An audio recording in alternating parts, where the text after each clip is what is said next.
Que Dieu nous bénisse. Sur ce, nous allons passer à l'écoute de la parole du Seigneur.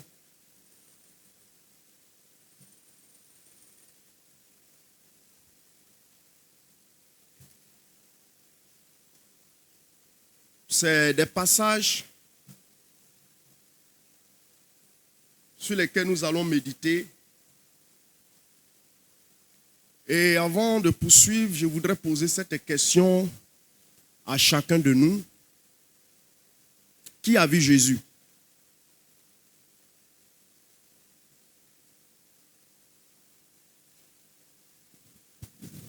Qui a vu Jésus?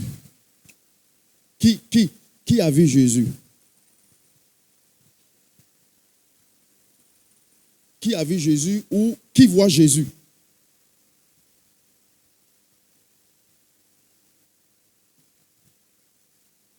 Qui voit Jésus?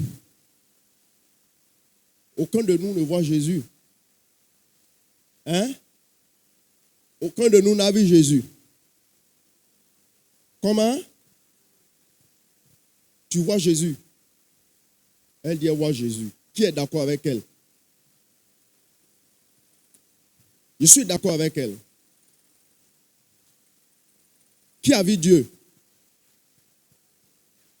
Personne n'a vu Dieu. Mais il est dit dans Colossiens, le chapitre 1, verset 15, parlant de Jésus, il est dit, il est l'image du Dieu invisible, le premier-né de toute la création. Il est l'image du Dieu invisible. Ça veut dire que à l'époque de Jésus, ceux qui ont vécu à son époque, qui ont eu cette grâce de le voir, de le toucher, de l'entendre, de bénéficier de ses enseignements, de ses miracles, ceux-là, ils ont vu Dieu. On est d'accord? On est d'accord, non? Non, participez avec moi. On est d'accord? Alors, tout à l'heure, j'ai posé la question, qui voit Dieu, qui voit Jésus? Peu sont ceux qui ont levé la main et qui ont osé dire, et ils voyaient Jésus. Je suis d'accord, je le vois toujours. Je vois Jésus. Je vois toujours Dieu.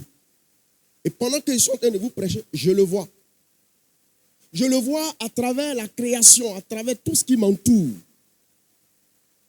Mais je le vois encore plus à travers chacun de vous. Alléluia. Alléluia. Alléluia. On a déjà prié pour la parole. Hein? Je le vois à travers chacun de vous. Quand je regarde Madame Quadio, je vois Jésus, je vois Dieu. Le livre de Matthieu, le chapitre 25.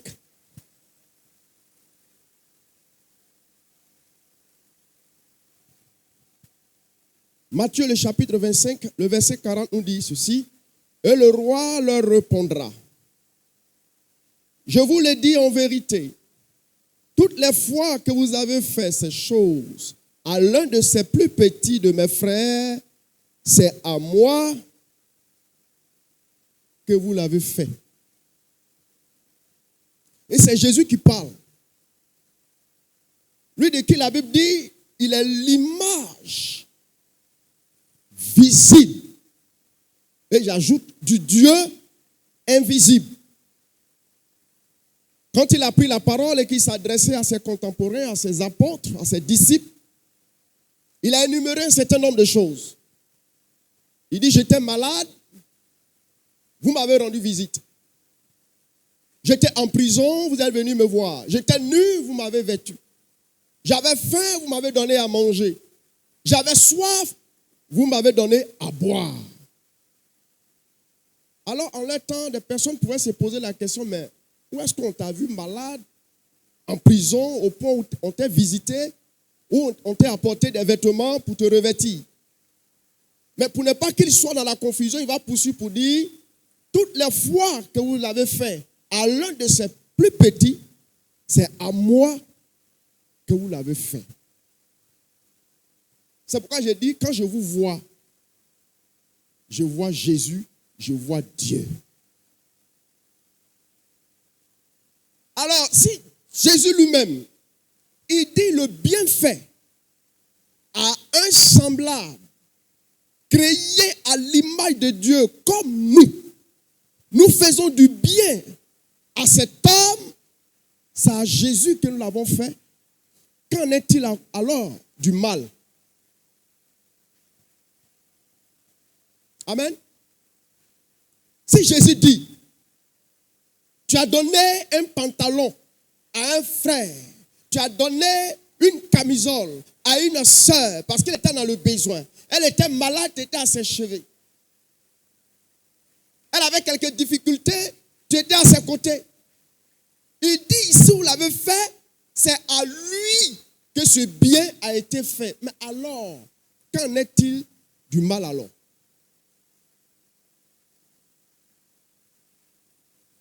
La réponse est toute simple. Dans Actes chapitre 9, verset 4. Quand Jésus s'est révélé à Saul de Tarse, avant que son nom ne soit changé en Paul, qui veut dire petit, il était encore Saul de Tarse. Et Jésus s'est révélé à lui parce qu'il était en pleine mission. Celle qui consistait à arrêter les chrétiens, à les mettre en prison pour certains, et pour d'autres, qu'ils soient mis à mort. Et c'est en ce temps-là, Jésus lui-même se révèle à Saul de Tarse et qui prend la parole en prononçant son nom. Saul, Saul. Et il ajoute, pourquoi me persécutes-tu? Franchement, si j'étais à la place de Saul, et qu'après le Seigneur déclinait son identité en disant c'est moi Jésus, je lui aurais posé cette question. De toi à moi, tu es dans ton ciel là, où je t'ai eu pour te persécuter. Où? Où est-ce que je t'ai retrouvé pour te persécuter, pour te mettre à mort? Mais il dit cela en fonction de ses enfants, de son peuple, de ses rachetés. En touchant à un chrétien, en touchant à un enfant de Dieu, en faisant du mal à un enfant de Dieu, c'est à Dieu, c'est à Jésus. Voilà pourquoi il s'est exprimé ainsi. Pourquoi me persécutes-tu? Vous voyez, le problème dans la chrétienté est que chacun ne réalise pas que l'autre qui est en face de lui est à l'image de Christ, à l'image de Dieu. L'Esprit de Dieu habite en lui. C'est Jésus lui-même qui l'a dit. Il dit, mon Père et moi, nous viendrons et nous allons établir domicile dans certaines versions en lui. Donc, Dieu, Jésus et le Saint-Esprit habitent en nous. C'est pourquoi la Bible dit de nous, nous sommes le corps, le temple de Dieu. En vertu de quoi la Bible dit nous sommes le temple de Dieu? Parce qu'il habite en nous par son esprit. Si le Saint-Esprit est là, Jésus est là, Dieu est là. Ces trois entités sont là. Donc, l'Esprit de Dieu habite en mon frère. Il habite en moi. Donc, si je fais du mal à mon frère, ce n'est pas à quelqu'un d'autre. C'est à Jésus. C'est ce côté-là, on n'a pas encore réalisé. C'est ce côté-là, on n'a pas encore discerné. Et on va jusqu'à même la Sainte Seine.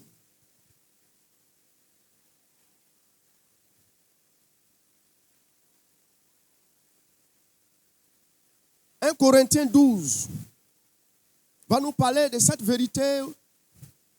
Vous êtes le temple, le corps de Christ. Chacun de vous, vous formez le corps de Christ. Ça veut dire autant que nous sommes ce matin, en tant qu'Église, croyants, sauvés, lavés par le sang de Jésus-Christ, nous constituons le corps de Christ. Dans lui-même, il est la tête. Je suis une partie de ce corps. Le pasteur Niagora est une partie de ce corps, ainsi de suite. Nous sommes le corps de Christ.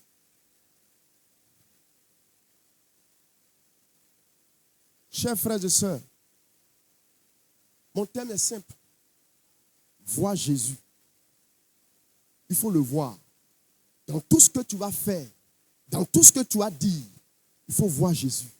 La manière dont tu vas t'adresser à ta sœur, à ton frère, vois Jésus d'abord. Est-ce que je peux parler mal à Jésus? Est-ce que je peux manquer du respect à Jésus? Est-ce que je peux me foutre de Jésus?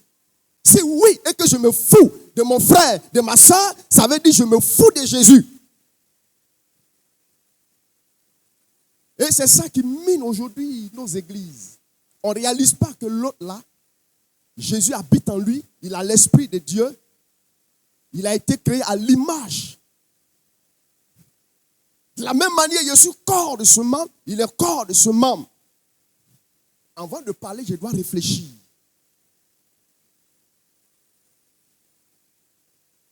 « 1 Corinthiens, le chapitre 11, verset 24.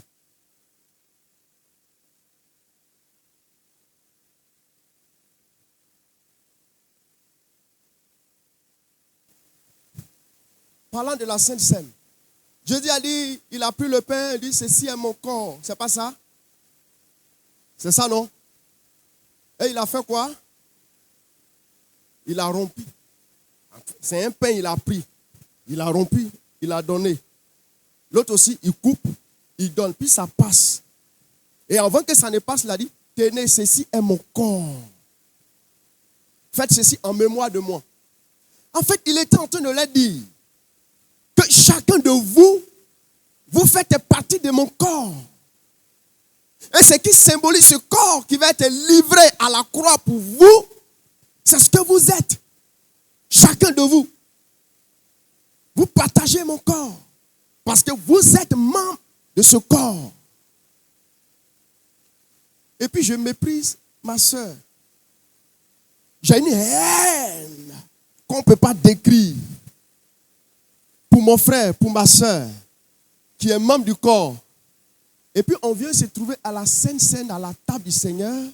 On prend le morceau de pain qui représente une partie de ce corps unique que Christ. Et puis je vais manger ce corps. Non, non, non. Tu peux bien manger. C'est pourquoi la Bible dit, on ne discerne pas que c'est le corps de Christ. De la même manière que je n'ai pas discerné que cette sœur qui est là, elle est le corps du Christ, créé à l'image de Dieu. L'Esprit de Dieu habite en elle, l'Esprit de Dieu habite en moi. Je dois lui parler avec respect, considération. Mais je ne le fais pas. Et c'est le pain, morceau, c'est le même manque de considération que tu es là. C'est ça qui se poursuit devant le pain. C'est ça qui se poursuit devant le pain. Beaucoup d'entre nous, on ne réalise pas. On organise des veillons, on chasse sorciers. La situation est là. Ce n'est pas sorcellerie. Tu peux prospérer dans tes affaires. Tu peux avoir des millions, des milliards. Tu peux avoir la clientèle qui coule à flot. Mais spirituellement, devant Dieu, tu n'es rien.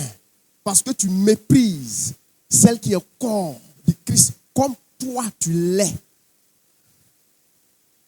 Par tous les moyens, tu cherches à l'humilier, à la diminuer, à le diminuer.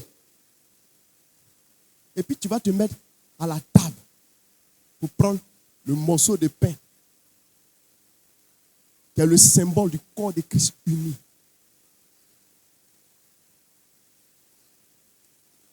Bien-aimés, voilà la réalité aujourd'hui de l'Église. Voilà la réalité.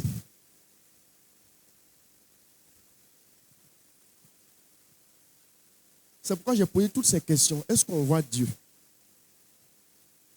Est-ce qu'on voit Jésus? Oui, on le voit toujours. Il est au milieu de nous. Parce qu'il vit en mon frère, il vit en ma soeur, il vit en moi. Comme il vit en ma soeur, il vit en mon frère, il vit en moi. Tous nous formons le corps de Christ. Je dois faire l'effort avant de m'adresser à un frère, à une soeur, avant d'adopter une attitude, de poser un acte à l'égard d'un frère, d'une soeur. Je dois voir Jésus d'abord. Est-ce que si je dis ça aux frères, est-ce que ça va plaire à Jésus? C'est pourquoi il a fait exprès de lire tous ces versets-là, où il dit, si vous m'avez rendu visite, c'est parce que vous avez rendu visite à un qui en a le besoin. C'est à moi que vous l'avez fait. Il dit à Paul, pourquoi me persécutes-tu? Pendant que lui il était dans le ciel, Paul était sur la terre, c'est des êtres humains. Mais qui sont ces êtres humains? C'est des personnes sauvées par son sang, constituées en groupe, en tant que corps de Christ. Donc en les touchant, c'est Jésus qui est touché. Donc si une personne extérieure, Jésus fait des reproches à la personne en disant, en persécutant les chrétiens, c'est moi qui suis persécuté. En méprisant les chrétiens, c'est moi qui suis méprisé. Qu'en est-il parmi nous alors? Qu'en est-il? On peut faire un coup bas contre Jésus? Mais il y a un qui a fait. Il en a payé les frais. Judas Iscariote.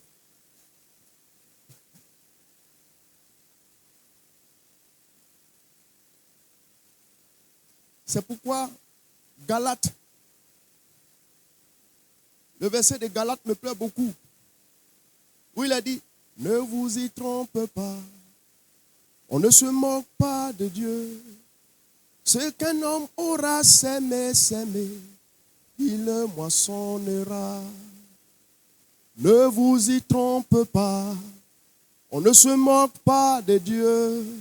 Ce qu'un homme aura s'aimer, il le moissonnera. Dieu, il est peinard. Dieu, il est en paix. Dieu est tranquille. Tout ce que tu récoltes, c'est ce que tu as semé. De loin comme de près, il n'est pas responsable. Que Dieu nous bénisse. Prions le Seigneur.